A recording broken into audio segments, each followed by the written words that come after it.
Hello, अस्सलाम वालेकुम जी। वालेकुम अस्सलाम वरहमतुल्लाहि वबरकातुहू। दस्तगीर साहब क्या हाल है? ठीक है दस्तगीर साहब, मैंने और लोगों की जो फरमाइशें थी, सॉरी कि मैं उनको पहले ले लिया था। मोम्बासा वाले की भी कर दी, दूसरे भी सारे कर दिए, आपके मैंने रखे हुए हैं। रात में 2 बजे तक काम करता रहा हूँ। प्रोग्राम था कि दस्तगीर साहब के क्वेश्चंस को जो है ना एड्रेस करूं और उनका रात, लेकिन मैं रात 2 बजे थक गया था तो मैं सॉरी कि कर नहीं सका। सुबह से कॉल्स ले रहा हूं तो इसलिए आपका वो पेंडिंग है, लेकिन डोंट वरी, वो उन पे सवालों के एक एक का जवाब आपको मिलेगा, एक एक पे प्रोग्राम आ जाएगा इंशाल्लाह। सर जी, मैंने ये नहीं कहा कि इंतहाई अर्जेंट में आप करें। नहीं, आप फिक्र ना करें। नहीं, लेकिन मेरा तो देखें, मैं जो प्यार करने वाले लोग हैं इतना प्यार से पूछते हैं, उनके लिए मेरा फर्ज है कि उनकी उनका तो करूँ ना मैं, इंशाल्लाह डोंट वरी कर दूंगा। ये आपकी मोहब्बत है, हम भी आपसे प्यार करते हैं। हाँ, वही इसीलिए ये चाहते हैं कि आपको तकलीफ ना हो। नहीं, मेरी जान हो जाएगी इंशाल्लाह। आपके दोनों सारे एक एक को एड्रेस करूंगा और इंशाल्लाह फिक्र ही ना करें, अल्लाह ताला। आज कुछ और मेरी मेरे सवालात थे, अगर इजाजत जी जी, वो भी करा दें ना। पहले वाले तो आपको पता है मैंने वो अपलोड भी कर दिए थे। जी सर, जी सर। ठीक। इसमें 2 किस्म के फल है जी जो पाकिस्तान में पैदावार बिल्कुल भी नहीं है, लेकिन इंडिया में इसकी कसरत के साथ जो काश हो रही है और बहुत ज्यादा कीमती है ये, और सेहत के लिहाज से भी बहुत ज्यादा फायदेमंद है। एक इसका नाम है जी। अमेरिकन हाँ हैं? इसका नाम है अमेरिकन ड्रैगन। ड्रैगन, हाँ जी। ठीक है। हाँ, ड्रैगन फ्रूट है। हाँ, हमारे यहाँ असल चले अल्लाह, ये नकम्मे है ना हमारे हार्टिकल्चर वाले, इनको चाहिए था, इसको तरवीज देते ड्रैगन को। चले कोई बात नहीं, हम करेंगे। अच्छा, और दूसरा सवाल क्या है? ये यूरोप का फल है, इसका नाम है एवोकाडो। नहीं, एवोकाडो पे आपने प्रोग्राम देखे ना मेरी जान। एवोकाडो की प्रोडक्ट बहुत, एवोकाडो पे आप लिखें एवोकाडो आगे, avocado production technology, doctor Ashraf साहब ज्यादा, बस ये लिखने की देर होगी और एवोकाडो खुद ब खुद बोलेगा कि मैं हूँ एवोकाडो। ठीक है, हाँ जी, फरमाएं।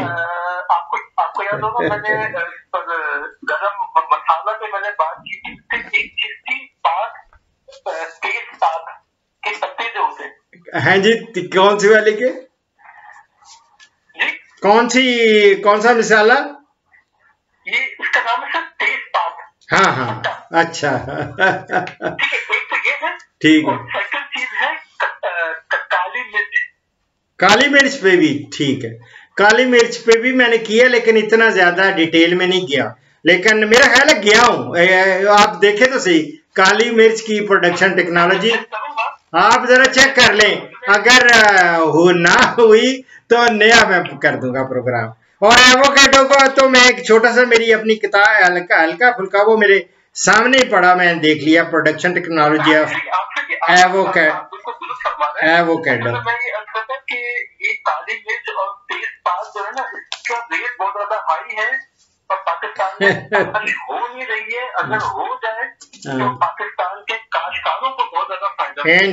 इंशाल्लाह कोशिश करेंगे कि वो चीजें लें जिनसे काश्तकारों को फायदा हो, और वो यहाँ हो भी सकती हो और काश्तकार भी उनमें को दिलचस्पी लें। और कुछ हमारे रिसर्च ऑर्गेनाइजेशंस जो है ना, उनको भी करना पड़ेगा मेडिसिनल प्लांट्स की तरवीज। और दूसरा, बहरहाल मैं तो कोशिश करता रहूंगा इंशाल्लाह। आपका वो जनाब काम कर रहे हैं इंशाल्लाह। हाँ जी, तो बाकी की जो एक टीम है ये बन जाए इंशाल्लाह। हाँ जी, आखिरी बात मैं यही अर्ज कर दूं, थोड़ी सी इससे हटकर है। जी बताएं। वो बात ये है कि इसमें थोड़ा सा आपके इल्म में है कि काउ फॉरम जी ये बनाए जाते हैं। हाँ जी। इसमें होता ये है कि एक लिखा मैं हूँ, मैं ये काम करना चाह रहा हूँ, हाँ। तो इस हवाले से मैं इसका जो शेयर तामीर करता हूँ तो लाखों या करोड़ों की रकम मेरी जो खर्च हो जाती है।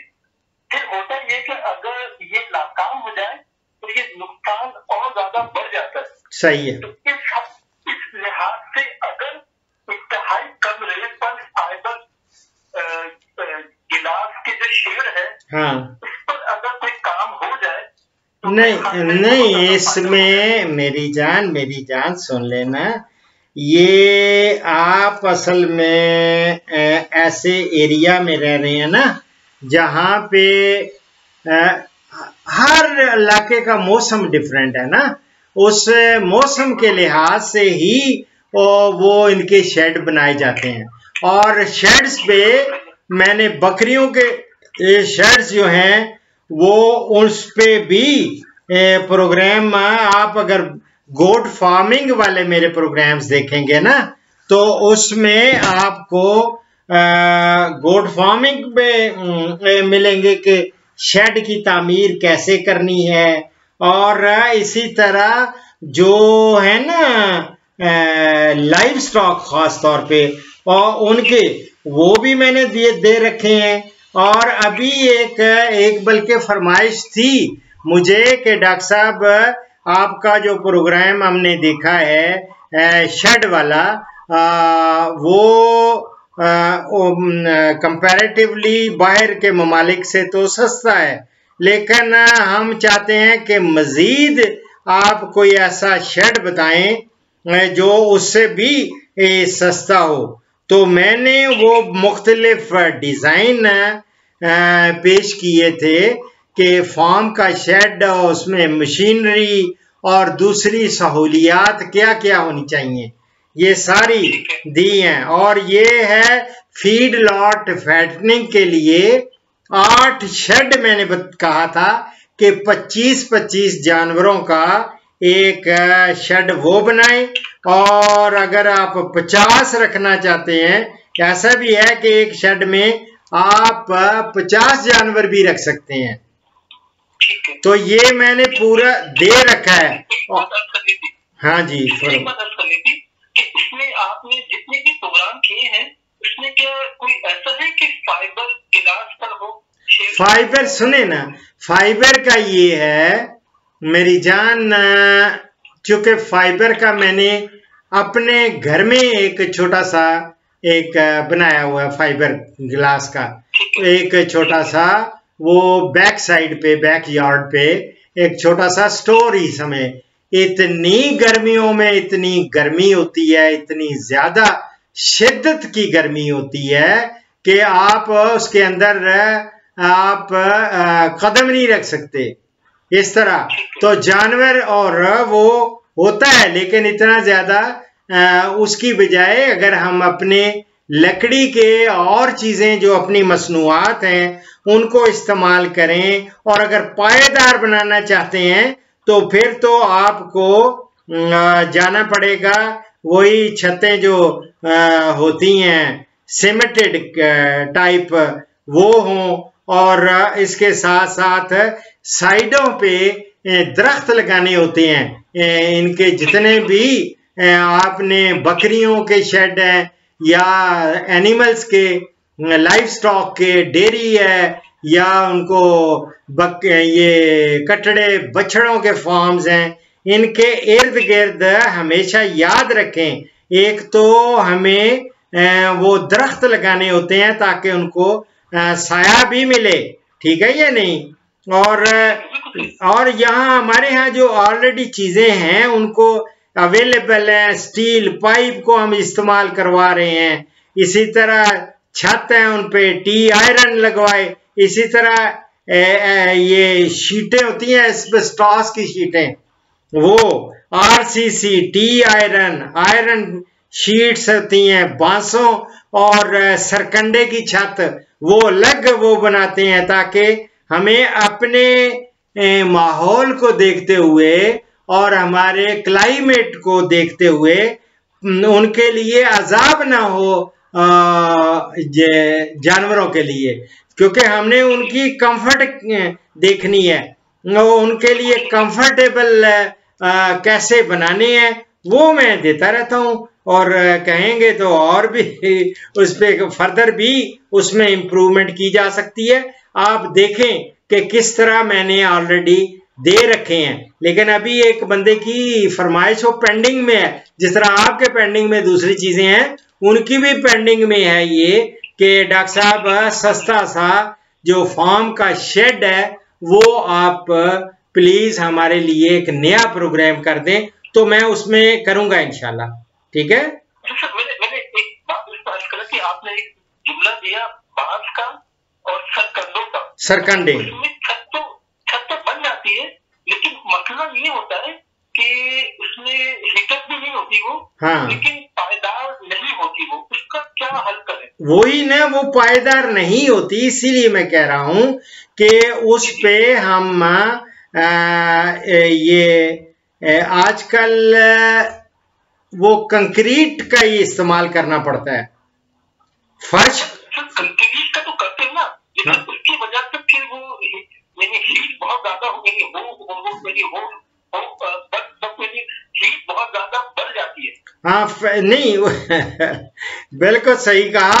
अब ये है कि उसके ऊपर फिर जब आप कोई छत बनाए, एक तो छत थोड़ी ऊंची रखनी होती है और कोई हवा का गुजर भी होना चाहिए उसमें से, वो उसका करना पड़ता है। और फिर ऊपर उसको ठंडा रखने के लिए ये लिपाई करवाई जाती है मट्टी की और स्ट्रॉ के साथ मिला के ना, जैसे देहातों में पहले वो होता था छतें, वो उनकी हमारी औरतें लिपाई करती तो होती थी, मर्द भी करते थे, उसमें हाथ बटाते थे। खास तौर पे वो जो मटेरियल तैयार करते थे ना, उसको कहते थे घानी या कहानी, या पंजाबी में कहानी कहते थे, घानी। वो उसके अंदर घुसते थे, पाँव से ही वो मिक्स करते थे मट्टी को और स्ट्रॉ को, ये भूसा जो है उसके भूसे वाली वो है, वो ऊपर वो करते रहे, उससे छतें थोड़ा ठंडी रहती हैं। इसमें एक मसला ये होता है कि आजकल का जो मौसम है उसमें तूफानी बारिश हो रही है। हाँ, तो तूफानी बारिश में मट्टी तो सारी बह जाएगी। नहीं, पर वो उसके लिए इस तरह है कि प्लास्टिक की शीट्स भी आजकल डाल के उसके ऊपर फिर वो करते हैं लिपाई, तो मट्टी जब निकल उड़ती है जाती है तो वो प्लास्टिक की शीट जो है उसको वो थोड़ी बचाती है। लेकिन आपकी बात मुझे अच्छी बात लगी है कि बारिशें जब बहुत ज्यादा होती है तो वो इसीलिए फिर बाद में दोबारा से लिपाई करनी पड़ती है। ठीक है। आप जरा देख लीजिएगा, हाँ जी, इस हवाले से क्या फायदा हमारे काश्तकारों को और जो गोश्त फार्मिंग कर रहे हैं उनको जो हो सकता है उस हवाले से काम हो जाए तो बड़ी मेहरबानी है। अभी मैं मेरी जान वो उनके लिए मैं बहुत सारी चीजें और भी रिक्वेस्ट कर रहा हूँ, उनको कह रहा हूँ कि प्लीज अपने जो फॉर्म्स हैं उन पे कुछ चीजें हैं, प्लीज आप वो फैसिलिटीज जरूर रखें, को खास तौर पे एक छोटी सी डिस्पेंसरी टाइप बना के रखें जिसमें आप ये कोई और नहीं तो बीमारियों से जो पैदा होती है ना, कुछ जरासीम, उनसे पाक करने के लिए, बीमारियों को कंट्रोल करने के लिए आप या कुछ छोटा मोटा अगर बिजली हो तो वहाँ छोटा सा फ्रिज वगैरह वो रखें, और पानी का भी इंतज़ाम अच्छा होना चाहिए। इसी तरह जिन लोगों ने फीड लॉट फैटरिंग कर रहे हैं उनको भी कह रहा हूँ कि प्लीज़ वो फर्शी कांटे होते हैं ना जो बैलेंस जो उनको वजन करते हैं वो रखें। इसी तरह एक कैटल क्रश होता है, कैटल क्रश होता है, उनको जब दवाई देनी होती है तो उनको काबू करना होता है जानवर को, तो उसका नाम ही होता है कैटल क्रश।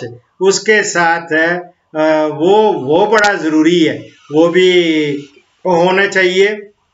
नहीं तो मैं देखता हूँ कि लोगों को बहुत दिक्कत होती है जब वो बड़े जानवरों को खास तौर पे वो कोई दवाई पिलानी होती है या इंजेक्शन लगाना होता है, तो वो बड़े कभी उन्होंने बांधा होता है किसी दरख्त के साथ, कभी किधर भाग रहे हैं। तो ये सारी चीजें, ये मेरी जान, मैं तो कोशिश कर रहा हूँ। और फिर ये मैं यहाँ तक कह रहा हूँ कि जो उनका गोबर होता है और दूसरा उसका मटेरियल होता है फार्म यार्ड मैन्योर हम उसको कहते हैं, ये उसके लिए अलग से बाकायदा वो कोई जगह बनाएं और उनको अच्छी तरह कंपोस्ट बनाने का तरीके भी बता रहा हूँ, ताकि वो अच्छी गली सड़ी खाद फिर खेतों में जाए, बजाय इसके कि वो प्रॉब्लमेटिक हो, वो आपके लिए फर्टिलाइजर, कुदरती फर्टिलाइजर और ऑर्गेनिक फार्मिंग में बहुत बड़ी वो मदद दे। तो ये तो मैं कोशिश ही है कर रहा हूँ, ठीक है ना। आपका बहुत मशकूर हूँ मैं। नहीं, अल्लाह मियाँ आपको सलामत रखे। और मुझे खुशी होती है जब आप मेरे इन चीज़ों की तरफ गाहे बगाहे आप मेरी भी तवज्जो मबजूल कराते रहते हैं, और इसी बहाने मुझे मौका मिल जाता है कौम की खिदमत करने का भी, और फार्मर्स तक मैं जो बात पहुंचाना चाहता हूं वो आपका जब क्वेश्चन आ जाता है तो वो मुझे और सहूलत हो जाती है वो उसका जवाब देते हुए। और ये दुआ बस अल्लाह ताला से है कि अल्लाह ताला हिम्मत दिए रखे। और लोगों से ये भी, आजकल मई जून में ना, ये जो महीने अब जून आ गया, इसमें कराची वाले ख़ास तौर पे इनको बड़ी दिक्कत पेश आ जाती है सब्ज़ चारे की। सब्ज़ चारा ये हो गया, नवंबर में सब्ज़ चारा नहीं होता, तो इसके लिए वो साइलेज का इस्तेमाल या खमीरा चारा का इस्तेमाल, वो मैं इनको कहता हूँ कि प्लीज़ अपना जो जिनके पास वाफर मिकदार में जब चारा होता है तो उन फसलों का, वो मकई का हो गया, ज्वार हो गई, इसी तरह कल मैंने मोम्बासा का कहा, उसका वो लगा के ज़्यादा से ज़्यादा आप साइलेज या खमीरा चारा बनाएं, और ताकि बड़े शहरों में या जहाँ पे जब किल्लत होती है सब्ज़ चारे की, तो वो उनके लिए रेडिली अवेलेबल होने चाहिए ये साइलेज या खमीरा चारा, और उनकी तकलीफ भी दूर हो और ये सवाब भी कमाए और पैसा भी कमाए।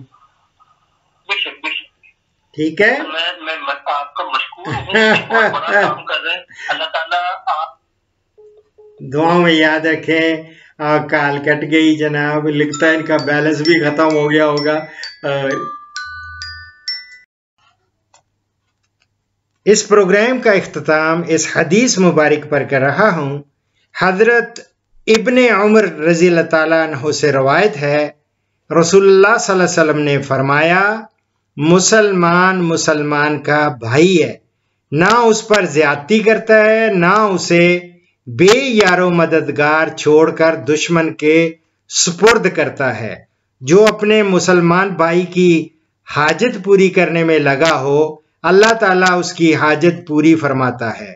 जो किसी मुसलमान से कोई परेशानी दूर करता है, अल्लाह ताला उसकी वजह से उसकी क़यामत की परेशानियों में से कोई बड़ी परेशानी दूर फरमाएगा।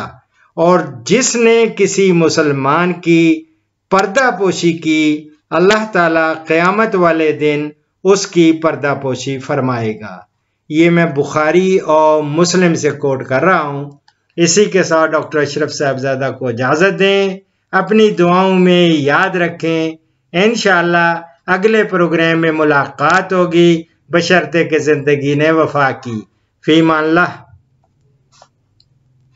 पाकिस्तान, हिंदुस्तान और बांग्लादेश से कॉल्स जुम्मा के सिवा रोज़ाना सुबह 11 से दोपहर 1 बजे तक ली जाएंगी, और यूरोप और बैरून ममालिक से कॉल्स शाम 4 बजे से 5 बजे तक ली जाएंगी। इन औकात पर 0333 5121 879 पे डॉक्टर अशरफ साहिबजादा से रब्ता करें। शुक्रिया।